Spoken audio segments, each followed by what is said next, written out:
So hello friends. मैं हूं doctor भौतिक और आप देख रहे आईसीयू विद डॉक्टर भौतिक।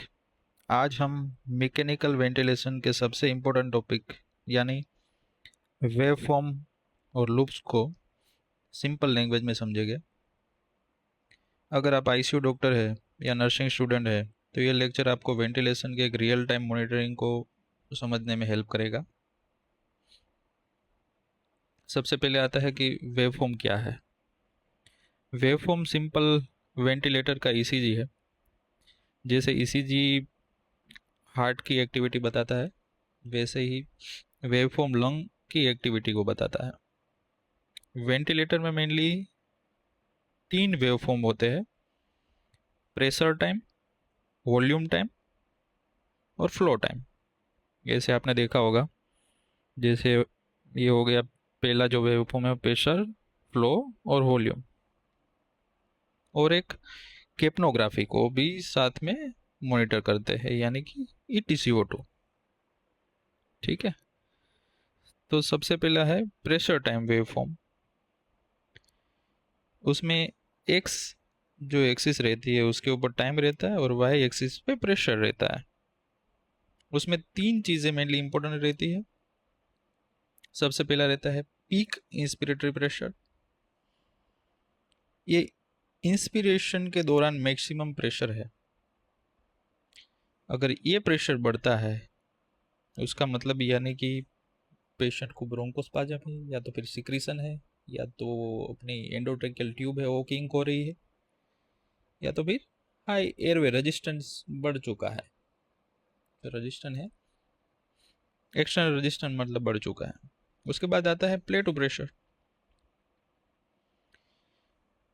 इंस्पिरेशन होल्ड लगाने पर मेजर करते हैं ये, उसको प्लेटो प्रेशर बोलते हैं। ये एल्वोलर प्रेशर को रिप्रेजेंट करता है और नॉर्मली ये 30 से कम रहता है। अगर ये प्लेटो प्रेशर बढ़ जाए तो लंग कॉम्प्लायंस खराब है। तो लंग कॉम्प्लायंस किस में खराब रहता है? जैसे एआरडीएस हो गया, पल्मोनरी इडीमा हो गया, फाइब्रोसिस हो गया। ठीक है, उसके बाद आ रहता है पिप, यानी कि positive and expiratory pressure. Expiration के एंड में जो प्रेशर मेंटेन होता है, ठीक है, पीप एल्यूलाई को कोलेप्स होने से बचाता है। ठीक है, उसके बाद रहता है अपना फ्लो टाइम वेवफॉर्म। अब एक्स एक्सिस पे टाइम रहेगा और वाई एक्सिस पे फ्लो रहेगा। अब बेसलाइन जो रहती है, वो जो बेसलाइन रहता है उसको हम इंस्पिरेटरी फ्लो बोलते हैं। ठीक है, और बिलो जो रहता है उसको एक्सपायरेटरी फ्लो बोलते हैं। एक्सपायरेटरी जो फ्लो रहता है वो जीरो टच होना चाहिए। यहाँ पे आप देख रहे हो कि उसको जीरो तक आना चाहिए। अगर एक्सपिरेशन कंप्लीट होने से पहले नेक्स्ट ब्रीथ आ जाए और फ्लो जीरो तक ना पहुंचे तो ये इसका मतलब है कि ऑटो पीप जनरेट हो रही है। ठीक है, या तो एयर ट्रैपिंग हो रहा है, सीओपीडी, अस्थमा, ये आप बोल सकते हैं। ठीक है, उसके बाद आता है volume time waveform. Volume time को देखते हैं। तो वॉल्यूम टाइम में एक्स एक्सिस पे टाइम रहेगा और वाई एक्सिस पे वॉल्यूम रहेगा। इंस्पिरेटरी फेज में वॉल्यूम इंक्रीज होता है और एक्सपिरेटरी फेज में जीरो पर वापस आ जाता है। अगर वॉल्यूम बेसलाइन तक वापस नहीं आता है, ठीक है, यहाँ पे देख रहे हो आप, वॉल्यूम अगर बेसलाइन तक जीरो अगर टच नहीं हो रहा है तो मतलब पॉसिबल कॉज है कि या तो ईटी ट्यूब का जो कफ है वो लीक हो रहा है, सर्किट लीक हो रही है, या तो कुछ डिसकनेक्शन है। ठीक है, ठीक है, समझ गए आप?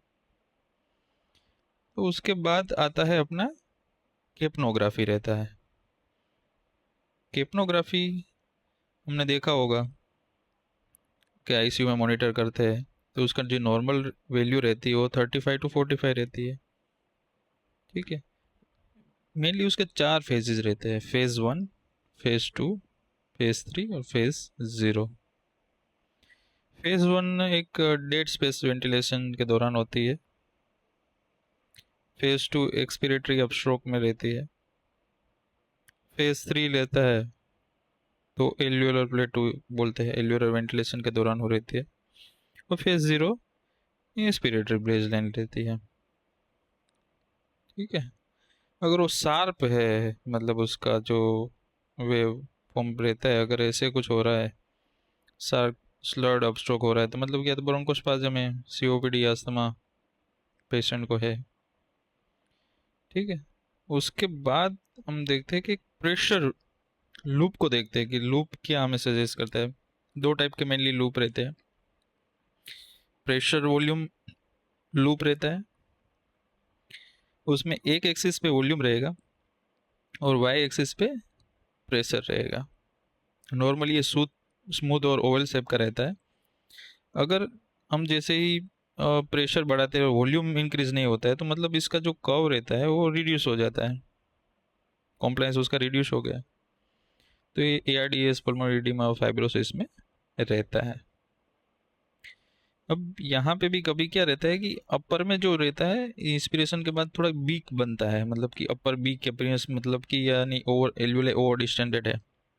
पीप या तो टाइडल वॉल्यूम उस टाइम हमें रिड्यूस करने की ज़रूरत रहती है। ठीक है। उसके बाद आता है अपना फ्लो वॉल्यूम लूप। नॉर्मली ये सिमेट्रिकल, जैसे इंस्पिरेशन और एक्सपिरेशन में सिमेट्रिकल शेप का रहता है। कभी कभी ऑब्स्ट्रक्टिव जो डिजीज रहते हैं, तो उसमें एक्सपिरेटरी जो लिम होता है वो स्कूप्ड आउट दिखने को लगता है, सीओपीडी या अस्थमा में। ठीक है। इसमें से हमें कभी कभी पता चलता है कि भाई ऑब्स्ट्रक्टिव पैटर्न ही है या तो रिस्ट्रिक्टिव पैटर्न है। रिस्ट्रिक्टिव पैटर्न में स्मॉल या नैरो हो जाएगा, और ऑब्स्ट्रक्टिव पैटर्न रही तो उसमें स्कूप्ड आउट एक्सपिरेटरी फ्लो और डिक्रीज पीक एक्सपिरेटरी फ्लो होगा। ठीक है। तो ये हमें वेवफॉर्म और लूप के बारे में था। उसके बाद ये क्लिनिकली जो क्या इंपॉर्टेंट चीज़ें रहती है मेनली, वो मैं आपको बताना चाहता हूँ कि भाई, जब पीक प्रेशर हाई है और प्लेटो प्रेशर नॉर्मल है, तो मतलब कि एयरवे रेजिस्टेंट है उसको, मतलब कि एक्सटर्नल जो अपनी लिम्ब है कहीं उसमें इश्यू है, ब्रोंकोस्पाज्म सिक्रीशन या तो किंकिंग है। अगर दोनों हाई पीप और प्लेटो है, तो मतलब प्रॉब्लम अपना लंग में इश्यू है, ARDS या तो पल्मोनरी ईडीमा हो रहा है पेशेंट को। ठीक है। और या तो फिर डबल ट्रिगरिंग है, कभी कभी आपको देखने को मिलेगा, जैसे ये रहता है, ऐसे नॉर्मल वेवफॉर्म रहता है। ठीक है।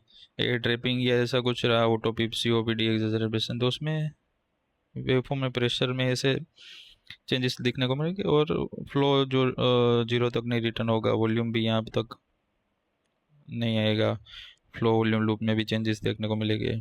ठीक है। कभी कभी ये सिंक्रोनी भी रहता है, पेशेंट वेंटिलेशन के साथ सिंक्रोनस नहीं कर पा रहे, तो उसको सीडेशन ऑप्टिमाइज करने की ज़रूरत है, या तो ट्रिगर एडजस्ट या फिर फ्लो एडजस्ट करने की ज़रूरत रहती है।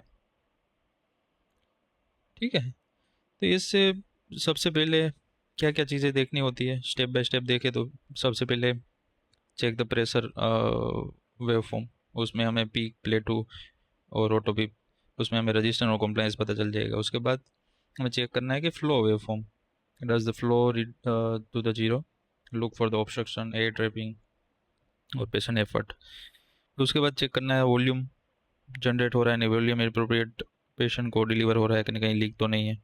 उसके बाद प्रेशर वॉल्यूम जो लूप है उसको असेस करना है, उससे कॉम्प्लायंस रिक्रूटमेंट की रिक्वायरमेंट है कि नहीं, ओवर डिस्टेंडेड तो नहीं है, बेरोट्रोमा का रिस्क तो नहीं है, वो पता चल जाएगा।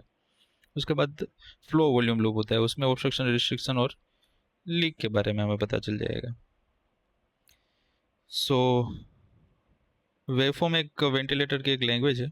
अगर ये लैंग्वेज आपको समझ आ गई तो ICU मैनेजमेंट बहुत इजी हो जाता है। तो ऐसे ही अगर ये आपको वीडियो पसंद आया तो इसको लाइक कीजिए, शेयर कीजिए और सब्सक्राइब कीजिए।